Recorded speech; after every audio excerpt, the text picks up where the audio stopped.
오늘 우리에게 주시는 하나님의 말씀은 사도행전 1장 12절부터 26절까지의 말씀입니다.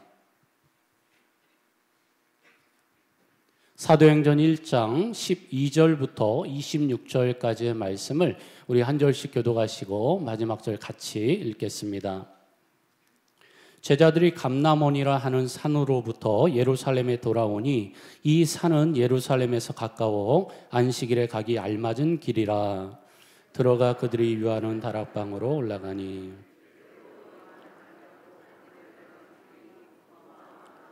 마테와 및 알페오의 아들 야고보, 셀로딘 시몬, 야고보의 아들 유다가 다 거기 있어 여자들과 예수의 어머니 마리아와 예수의 아우들과 더불어 마음을 같이하여 오로지 기도에 힘쓰더라. 모인 무리의 수가 약 120명이나 되더라. 그때 베드로가 그 형제들 가운데 일어서서 이르되, 형제들아, 성령이 다윗의 입을 통하여 예수 잡는 자들의 길잡이가 된 유다를 가리켜 미리 말씀하신 성경이 응하였으니 마땅하도다. 이 사람은 본래 우리 수 가운데 참여하여 이 직무의 한 부분을 맡았던 자라. 이 사람이 불의의 삭스로 밭을 사고 후에 몸이 곤두박질하여 배가 터져 창자가 다 흘러나온지라. 이 일이 예루살렘에 사는 모든 사람에게 알려져 그들의 말로는 그 밭을 아겔다마라 하니 이는 피밭이라는 뜻이라. 시편에 기록하였을 때 그의 거처를 황폐하게 하시며 거기 거하는 자가 없게 하소서 하였고, 또 일렀을 때 그의 직분을 타인이 취하게 하소서 하였도다. 이러함으로 요한의 세례로부터 우리 가운데서 올려져 가신 날까지 주 예수께서 우리 가운데 출입하실 때에 항상 우리와 함께 다니던 사람 중에 하나를 세워 우리와 더불어 예수께서 부활하심을 증언할 사람이 되게 하여야 하리라 하거늘.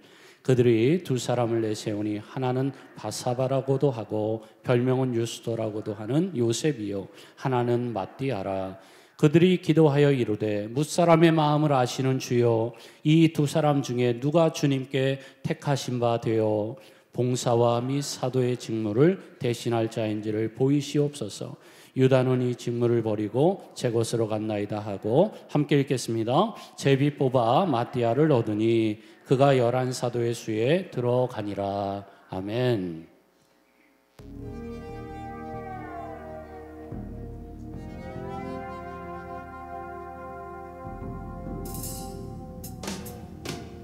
세상은 들리고 사람들은 변하여도 나는 주를 섬기리.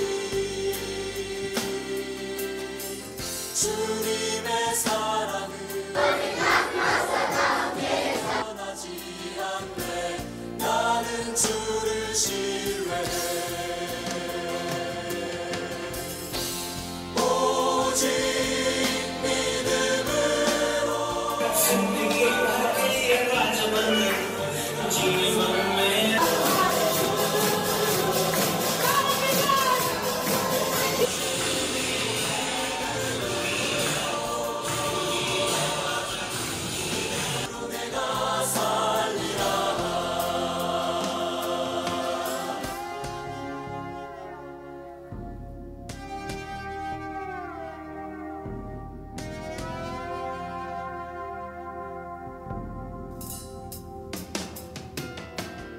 믿음 흔들리고 사람들 주를 떠나도 나는 주를 섬기리. 주님의 나라는 영원히 쇠하지 않네. 나는 주를 신뢰해. 오직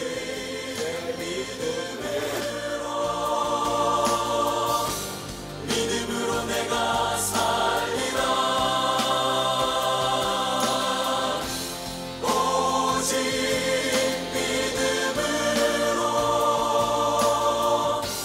믿음으로 내가 살리라.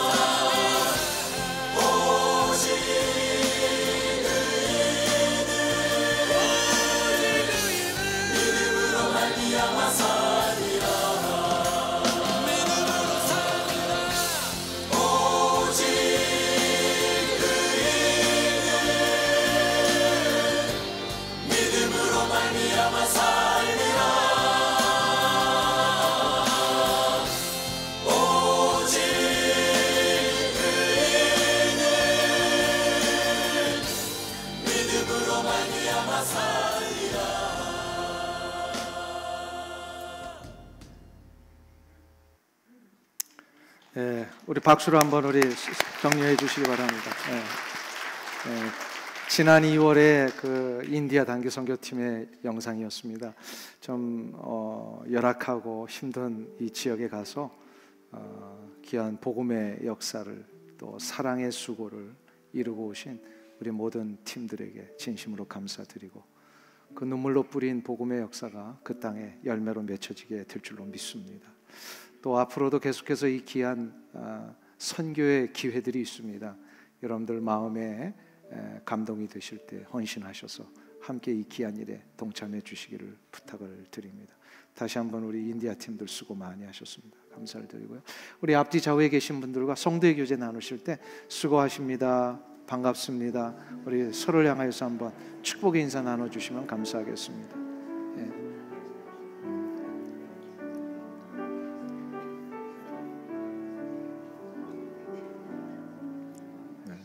주님의 이름으로 환영합니다.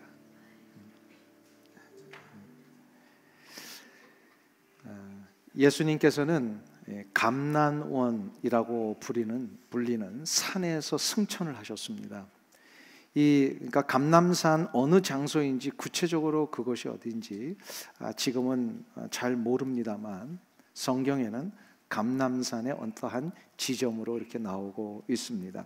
그래서 성지순례를 가보면 예수님이 승천하신 장소일 것으로 추정이 되는 그런 장소에 기념 건물이 세워져 있습니다. 오늘 본문에 의하면 예수님의 승천하신 그런 장소에서부터 예루살렘까지의 거리가 12절에 의하면 안식일에 가기 알맞은 길이다라고 표현을 하고 있습니다. 우리 한번 거기 보세요. 여기 보시면 제자들이 감람원이라고 하는 산으로부터 예루살렘에서 돌아오니 이 산은 예루살렘에서 가까워 안식일에 가기 알맞은 길이라. 안식일에 알맞은 길이다라고 하는 것은 과연 무슨 뜻일까요? 구약 율법에는 안식일에는 일을 할 수 없게 되어 있습니다.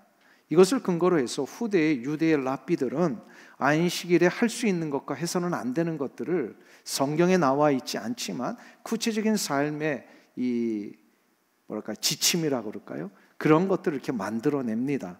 그 중에 하나가 안식일에는 어느 정도까지는 걸어갈 수 있는가, 어느 정도 이상은 걸어서는 안 되는가, 이런 것까지 마련을 해놓았어요. 제가 아는 유대인이 한 분 계시는데요. 부인이 이제 한국 권사님이세요. 근데 이분 신방을 금요일 저녁에 갔는데 이분이 그 남편이 유대인이잖아요. 2층에서 내려오질 않는 거예요. 그래서 왜 안 내려오냐 그랬더니 안식일에는 위에서 내려올 때 땀이 나면 안 된다는 거예요. 그래가지고 아마 이제 자기들끼리 만들어 놓은 그런 규율이 있었던 것 같아요. 땀이 나면 안 된다. 그래가지고 신방을 왔는데 내려오질 않고 그냥 거기 그 2층에 있는 거예요. 유대인들이 이렇게 좀 철저하게 율법에 근거해서 저들이 안식일을 지키려고 하는구나. 그때 이제 좀 실제적으로 한번 경험한 적이 있습니다. 이처럼 2000년 전부터 유대 랍비들은 안식일이 되면 해서는 안 되는 거, 어느 정도까지는 허용이 되는 거, 이런 거를 규정을 해놨는데 안식일에 걸을 수 있는 허용이 되는 거리를 정했어요. 그게 2000규빗이었습니다.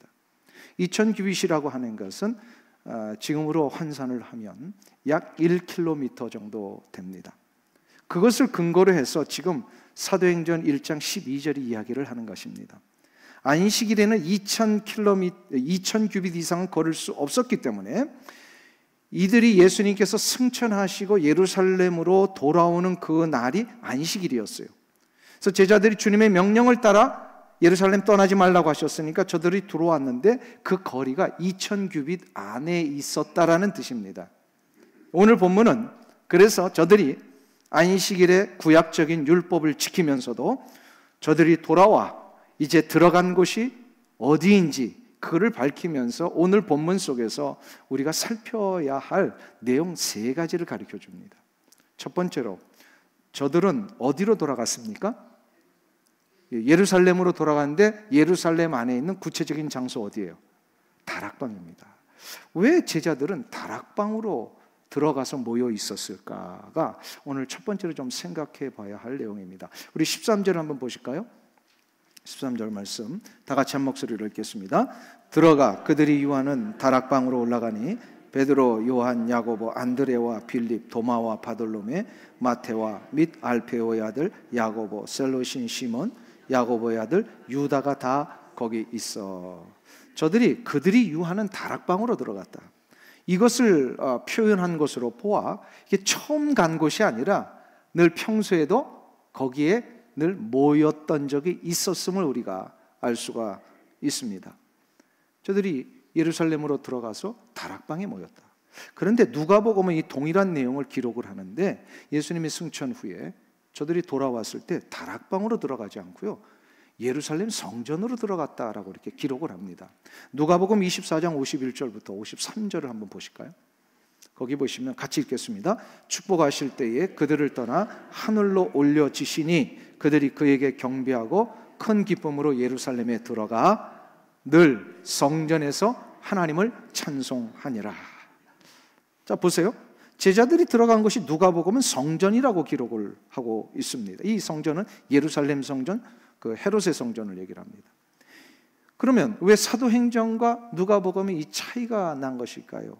이거는 세상적인, 그러니까 그 학자들의 관점에서 보면 이게 뭐 성경에 오류가 있는 것인가 이렇게 좀 뭐라 할까요?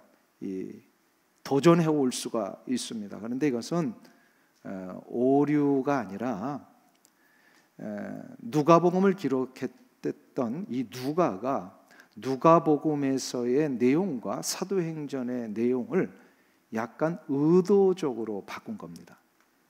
이것을 누가의 신학적인 의도가 들어가 있다, 이렇게 이제 표현을 합니다.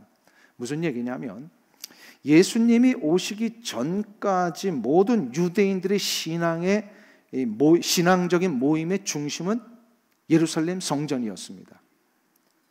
그런데 여기서 예수님이 오시기 전까지, 그리고 예수님이 오신 이후의 공생의 기간 동안에도 이 예루살렘 성전에 어떤 일들이 벌어지고 있었습니까? 그곳에서 외식하는 자, 형식주의, 모든 불의가 만연되고 있었다라는 겁니다.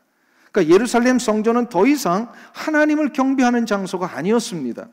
근데 예수님이 오심으로 저들의 성전을 청결케 하시고 십자가에 달려 돌아가시고 부활하신 후에, 그리고 승천하심으로 인하여서 이 예루살렘이라고 하는 그 상징적인 성전의 의미가 바뀌어졌다라는 거예요.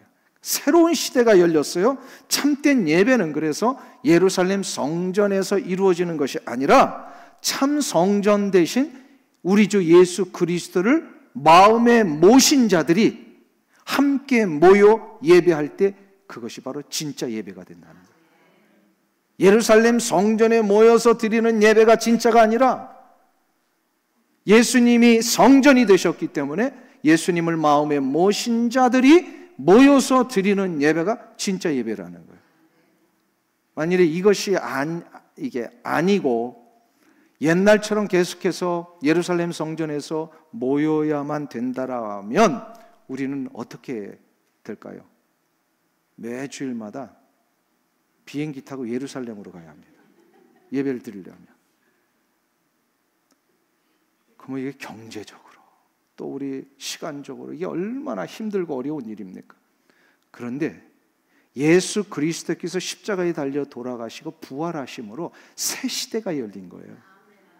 새 시대라고 하는 것은 더 이상 형식과 절차와 규율에 의거한 율법적인 예배가 아니라 이제는 새 생명의 공동체된 우리 그리스도인들이 예수님을 마음의 구주로 모신 이후부터 예수님이 성전이시니까 성전 대신 예수님이 내 마음에 임재하시는 순간부터 우리 모두가 성전이 된 거예요. 성전된 우리 성도들이 함께 모여 예배하는 그 현장, 이것이 바로 진정한 예배가 된다라는 겁니다. 아멘. 그래서 주님이 뭐라고 얘기를 하십니까? 하나님은 영이시니 예배하는 자가 영과 진리로 예배할지니라. 우리가 예배를 드릴 때마다 이 말씀을 선언하며 나가는 이유가 여기에 있는 거예요. 예배를 시작을 할 때 하나님은 영이시니 예배하는 자가 영과 진리로 예배할지니라. 이거는 그냥 듣기 좋으라고 한 게 아니라 우리가 왜 이 자리에서 함께 예배 드리게 되었는지 이거 우리가 확신하며 이걸 고백하며 나가라는 거예요. 매 예배 때마다 우리는 예루살렘 성전에 가서 예배 드리는 자가 아니라 이제는 예수 그리스도로 인하여 구원받은, 그래서 성전 되신 예수님을 모신 자들이 우리 모두가 성전이 되어 예배 드릴 수 있게 하신 하나님 감사합니다. 이 감사의 고백을 할 수 있어야 된다는 거예요. 다락방이라고 하는 것은, 그래서 제자들이 다락방에 모였다라고 하는 것은 구약 성전의 시대가 지나가고 이제 참된 신약의 성전 시대가 도래했다는 것을 의미합니다. 이거를 알리는 상징적인 선언이고 신학적인 선포였습니다. 이 다락방에서요, 신약의 예배가 비로소 시작이 되었고, 이 다락방에서 바로 교회가 시작이 됩니다.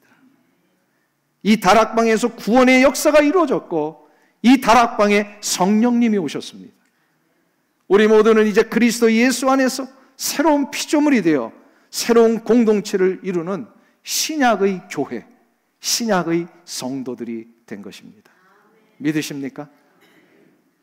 그러니까 우리는 예배할 때마다 잊지 말고 가야 합니다. 내가 주님을 예배하고 경배할 수 있는 것은 예루살렘이라고 하는 장소 때문이 아니라 예수 그리스도를 통하여 구원받은 자가 되었기 때문에 예배할 수 있는 겁니다. 그래서 신약의 교회들 가운데 교회의 이름을 Upper Room Church라고 하는 이름을 쓰는 교회들이 꽤 많아요. 다락방 교회. 오늘 일부 예배 끝나고 나가는데 오래된 우리 교회 권사님 한 분이 이 교회가 원래 미국 교회였었잖아요. 근데 이 미국 교회의 CRC 교회인데 그 교회 이름이 Upper Room Church였대요. 그러니까 제대로 교회 이름 알고 지은 거예요. 신약의 교회가 뭔지를 알고 지은 거예요. 우리도 이름을 바꾸면 혹시나 뭐 그런 기회가 혹시 온다면 어퍼룸 처치 다락방 교회, 이게 신약의 교회의 신학적이고 상징적인 그런 선언이 들어가 있는 이름입니다. 그래서 우리는 예배할 때마다 고백해야 돼요. 하나님 감사합니다. 나 같은 자 살려주시고 거룩한 하나님의 영 부어주셔서 내가 성전된 자로 하나님 앞에 영으로 나아갈 수 있도록 인도해 주신 것, 매 주일마다 이 예배를 드릴 수 있게 해주신 것 하나님 감사합니다. 우리가 이 고백하며 예배 드릴 때 하나님 너 제대로 예배가 뭔지 알고 예배 드리는구나, 하나님 기뻐 받으실 것입니다. 이 귀한 고백과 선언으로 매 주일마다 또 모든 공예배마다 이 귀한 은혜의 선언으로 나아가시길 간절히 주의 이름으로 축원합니다. 두 번째로 생각해 볼 게 있어요. 그러면 다락방에 120명이 모였다라고 하는 것은 무슨 의미를 갖는 것일까? 120명을 언급을 했어요. 우리 13절과 14절을 다시 한번 보세요. 거기 보시면 들어가 그들이 유하는 다락방으로 올라가니 베드로, 요한, 야고보, 안드레와 빌립, 도마와 바돌로메, 마테와 및 알페오의 아들 야고보, 셀롯인 시몬, 야고보의 아들 유다가 다 거기 있어. 우리 14절은 같이 읽겠습니다. 여자들과 예수의 어머니 마리아와 예수의 아우들과 더불어 마음을 같이하여 오로지 기도에 힘쓰더라. 아멘. 학자들에 의하면 당시 예루살렘을 중심으로 이스라엘 전역에 걸친 인구를 약 400명 정도로 추산합니다. 400만 명. 400명이 아니고 약 그 팔레스타인 지역에 있는 전체 인구를 400만 명 정도 추산을 합니다. 그러면 400만 명 중에서 이 어퍼룸 다락방에는 120명이 모였다라고 하는 것은 아주 작은 숫자가 모인 겁니다. 어쩌면 미미한 겨자씨와 같은 그런 숫자로밖에는 보이지 않을 것입니다. 그런데 이 120명을 통하여 어떤 일이 일어났다고요? 신약의 교회가 시작이 되고 신약의 복음 전파가 이곳에서 출발을 하고 지금 전 세계에 걸쳐서 수억 명에 달하는 이 놀라운 구원받는 자들이 일어나는 첫 출발이 어디에서 일어났다고요? 바로 이 120명에서부터 일어난 거예요. 하나님의 나라는 주님이 말씀하셨죠? 비유 가운데 하나님의 나라는 겨자씨와 같다. 겨자씨와 같다라고 하는 이 비유는 뭐냐? 보이지 않는 작은 미미한 그런 존재가 하나님의 나라를 통하여서 어떻게 된다는 거예요? 계속해서 확장된다라는 거예요. 겨자씨 본 적 있으세요? 예, 그 성지순례를 갔더니 이 겨자씨를 파는 사람들이 있어요. 이렇게 성지순례 단체들이 막 길거리 지나갈 때 그러면요, 이 팔레스타인 사람들이 한국말로 겨자씨 그래요. 사라고. 그래서 진짜 한 번만 손바닥에 올려놨더니 이게 털이 좀 이렇게 송송송송 나 있는, 이렇게 정말 후 불면 날아가고 잘 보이지도 않는 그런 아주 작은 씨앗인데, 이게 심겨져서 뿌리가 내리고 줄기가 나오고 가지가 나니까 어떻게 돼요? 나무가 되더라는 거죠. 이게 정확하게 하나님의 나라의 원리라는 거예요. 하나님의 나라는 아주 하찮은 것, 아주 작은 것, 눈에 보이지도 않는 이 아주 미세한 것이지만 하나님의 권능의 역사를 통하여 이것이 자랄 때 어마어마한 역사를 이루게 되더라는 거죠. 이게 바로 120명의 의미였어요. 120명은 미미한 존재요, 작은 그룹이었지만 이들이 예수 그리스도 안에서 거듭나 하나님의 나라를 위하여 순종하고 나아갈 때에 이들을 통하여 하나님은요, 신약의 모든 교회들을 이들에게 거신 거예요. 하나님이. 여기서 복음의 출발이 시작이 됐고 기독교 2000년의 역사가 시작이 되었어요. 하나님께서는 항상 이처럼 작은 자들로부터 큰 기적을 이뤄내십니다. 아주 한 가지 조건만 있으면, 하나님의 부르심 앞에 순종하기만 하면, 그 누구든지 간에, 그가 어떠한 상황 속에 있든지 간에, 아무리 부족하고 연약한 자라 할지라도 하나님 앞에 순종하기만 하면요, 하나님은 쓰신다는 겁니다.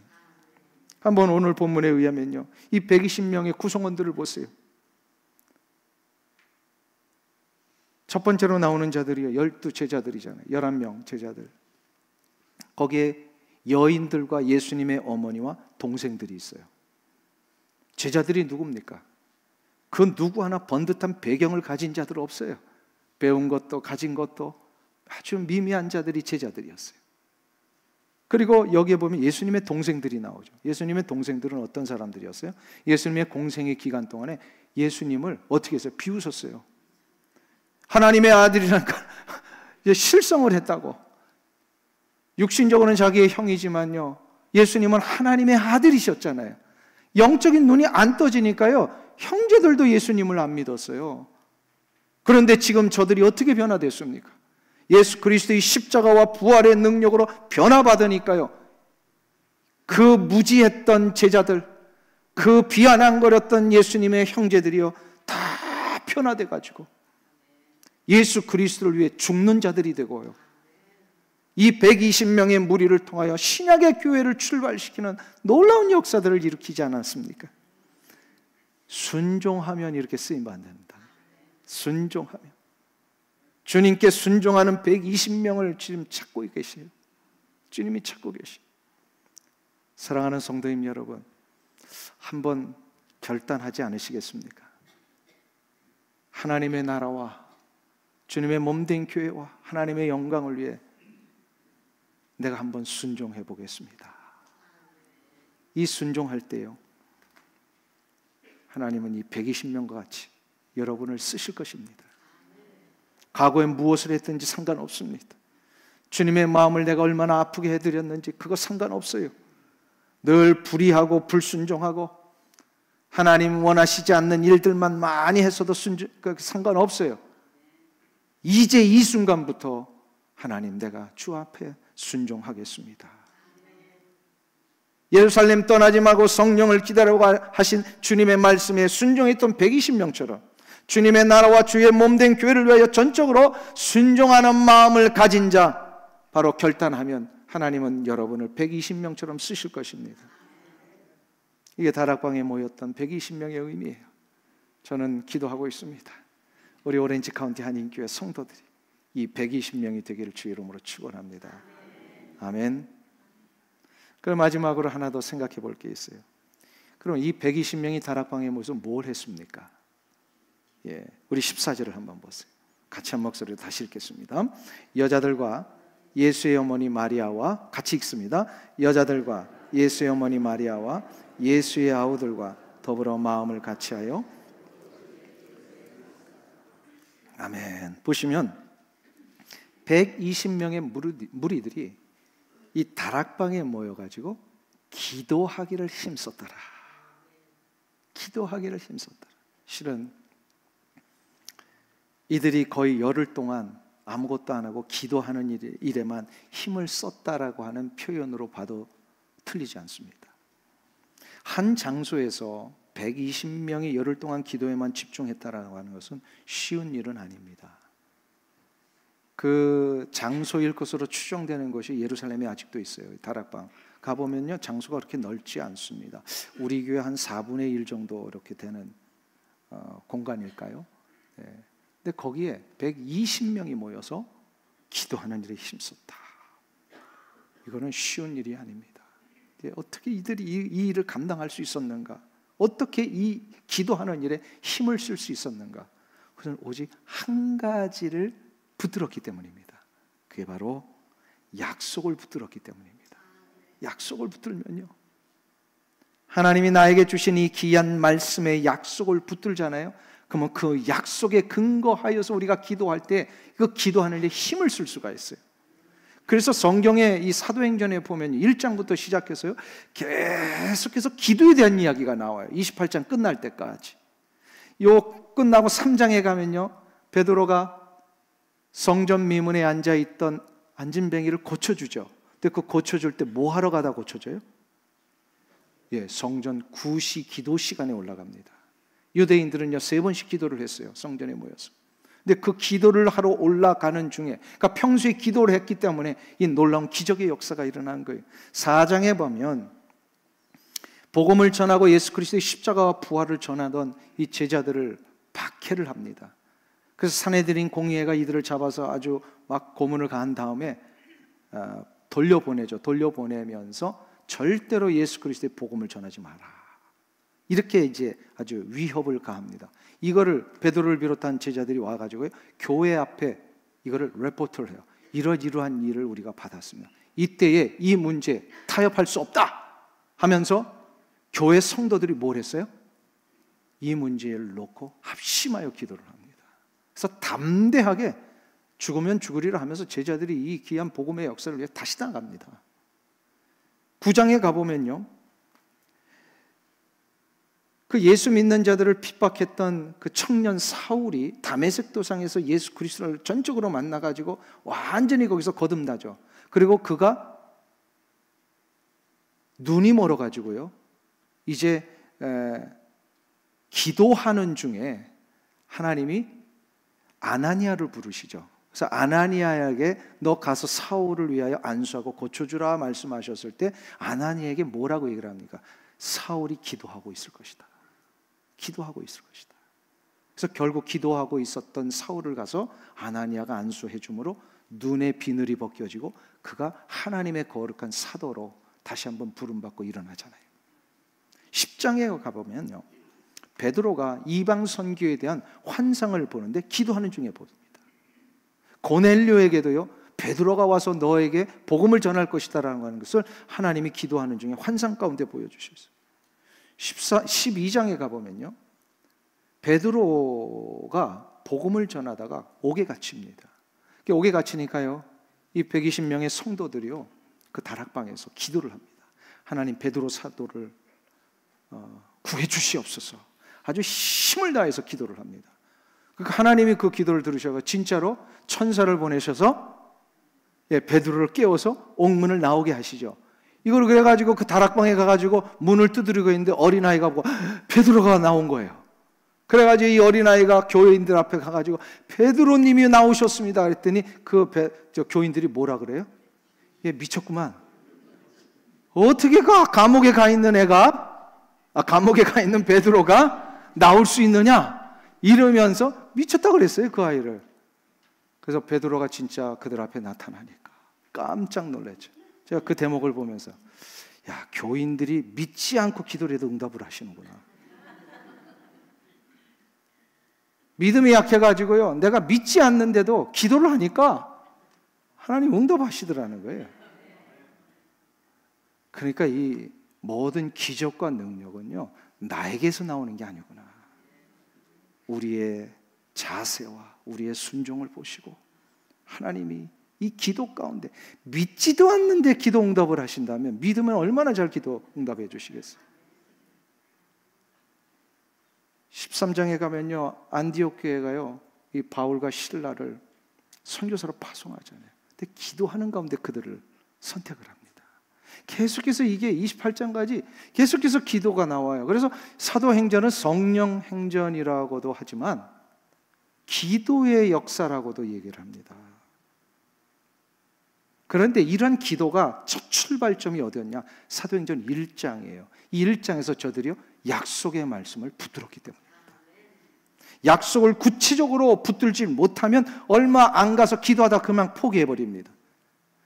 그냥 중단해버려요. 그러나 기도가 중단되지 않고 계속 기도가 연속적으로 이루어지려면요, 응답 받을 때까지 그 약속을 붙들고 기도하면 됩니다. 그러니까 이것을 위해서는요, 기도하는 가운데 기도만 하는 게 아니라 말씀을 계속해서 봐야 돼요. 그래서 이 말씀의 약속을 내가 찾아내야 돼요. 그래서 이 문제와 함께 하나님이 주신 이 약속의 말씀을 일치시키는 작업을 해야 돼요. 이것을 하려면요, 기도하면 할수록 말씀을 더 많이 봐야 돼요. 그런데 약속의 말씀을 받는다라고 하는 것은 이 문제 앞에 이 약속을 나에게 주시는 약속이구나 라고 받아야 된다는 거예요. 예를 들어 이런 거죠. 어떤 심각한 일이 발생이 돼가지고 도저히 내 힘과 능력으로 이거 해결할 길이 없는 상황이 발생이 될 때, 어떨 때는 기도를 해도 자꾸 의심만 되고 불안이 엄습해 볼 때 그냥 아이고 이거 어떡하나 그러면서 지레 포기하지 마시고요, 그럴 때마다 또 말씀을 읽고 또 읽고 또 읽어서요, 이 상황 앞에 주시는 약속의 말씀을 찾아야 돼요. 예를 들어 이런 겁니다. 예레미야 33장 3절, 그 유명한 말씀이죠. 너는 내게 부르짖으라. 내가 내게 응답하겠으며 내가 알지 못하는 크고 비밀한 은밀한 일을 내게 보이리라. 이 말씀을 내가 이런 문제 앞에 씨름하며 기도하는 가운데 주셨다. 그러면 이 말씀을 어떻게 하라는 거예요?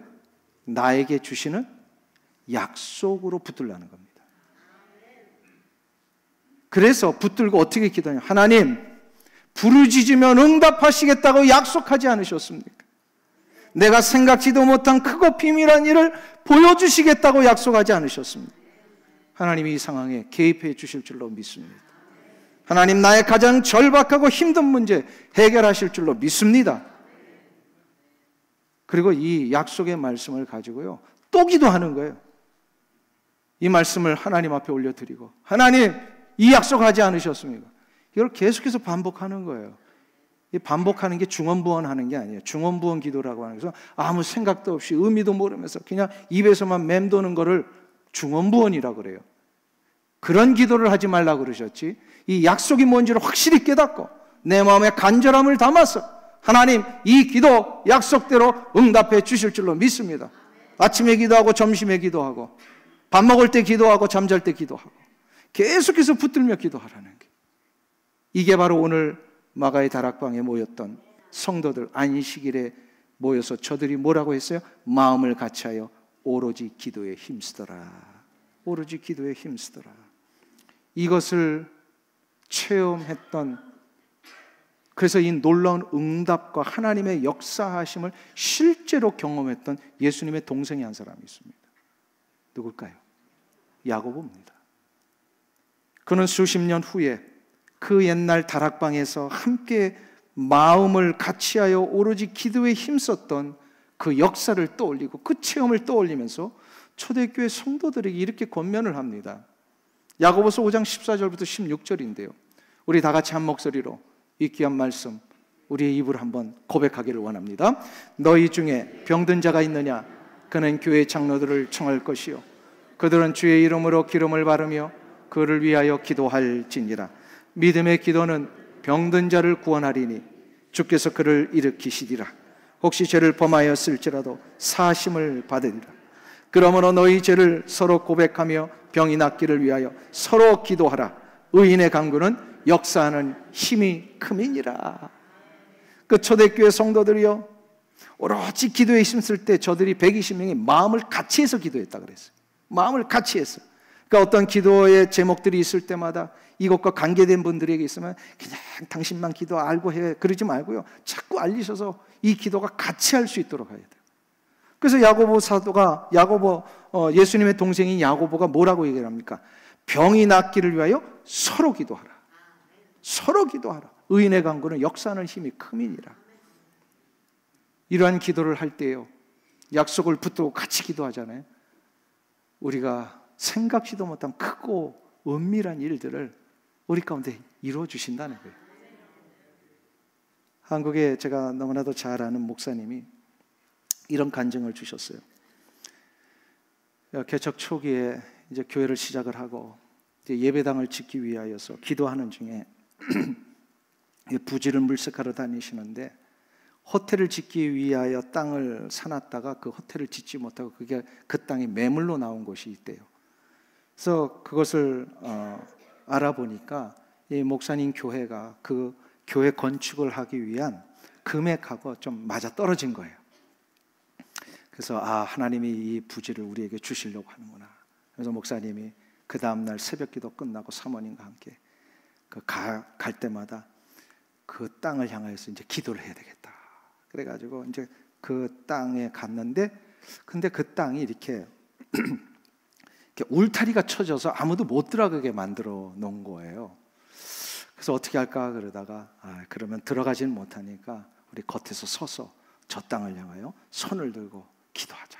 그래가지고 사모님하고 목사님 두 분이 그 땅을 주시옵소서 기도하고 그래서 그 다음 날도 기도하고 또 그 다음 날도 몇 줄 그렇게 기도를 하셨대요.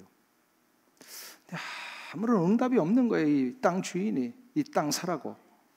그래 이거 어떻게 할까 그러다가 거의 정말 마음으로 포기가 되려고 하는 그때에 갑자기 누군가 전화가 왔어요. 그래서 땅을 팔려고 하는데 살려고 하십니까?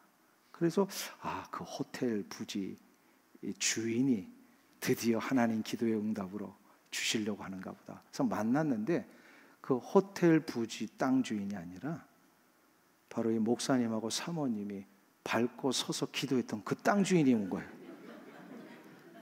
근데 이 사람은요, 그 호텔 부지보다 더 넓은 땅이었어요. 몇 배나 넓은 이 땅인데 IMF가 터지는 바람에 급하게 이 땅을 팔아야 되는데 이 땅을 개인이 살 사람을 찾질 못했던 거예요. 그러다가 수소문 끝에 교회가 땅을 찾고 있다는 이 소식을 듣고서 이 목사님을 찾아왔는데 그 땅의 부지가 호텔 부지보다 몇 배가 더 크고 급하게 내놓는 바람에 시세보다 80%를 싸게 오퍼가 했어요. 여러분 같으면 사시겠어요? 안 사시겠어요? 얼른 샀어요. 이 목사님. 부산에 있는 교회인데 거기를 사서 정말로 아름답게 교회를 건축하고 하나님의 영광을 위하여 그 교회가 지금도 쓰임받고 있습니다. 부르짖으며 기도하는 자에게는요, 생각지도 못한 놀랍고 큰 비밀한 일들을 우리에게 역사하십니다. 저 땅을 주옵소서 기도했는데 밟고 서 있는 이 땅을 주시는 하나님, 마음을 같이하여 오로지 기도에 힘쓸 때 하나님은 응답하십니다. 이 놀라운 기도의 능력을 우리 모든 성도님들 소유하셔서 삶의 기적을 체험하시고 하나님의 역사하심을 삶에서 실제로 경험하시는 귀한 은혜가 있기를 주의 이름으로 축원합니다. 기도하겠습니다. 자비하신 아버지 하나님, 우리의 믿음은 연약할지라도 하나님은 전능하셔서 우리를 통하여 놀라운 역사를 이루실 줄로 믿습니다. 과거에 우리가 어떤 모습이었어도 하나님의 우리가 가지고 있는 모든 배경과 히스토리가 어떠한 것일지라도 하나님은 상관하지 아니하시고 하나님의 놀라운 부르심 앞에 순종하는 자 120명과 같이 사용하실 줄로 믿습니다. 하나님의 약속의 말씀을 다 찾게 하여 주시고 하나님의 그 약속의 말씀 붙들고 기도할 때에 하나님의 부르짖으며 간구하는 자 크고 은밀한 일을 우리 가운데 허락하실 줄로 믿사오니 날마다 이 기도 응답의 역사를 경험하는 우리 성도들 되게 하여 주시옵소서. 예수님의 이름으로 기도하옵나이다. 아멘.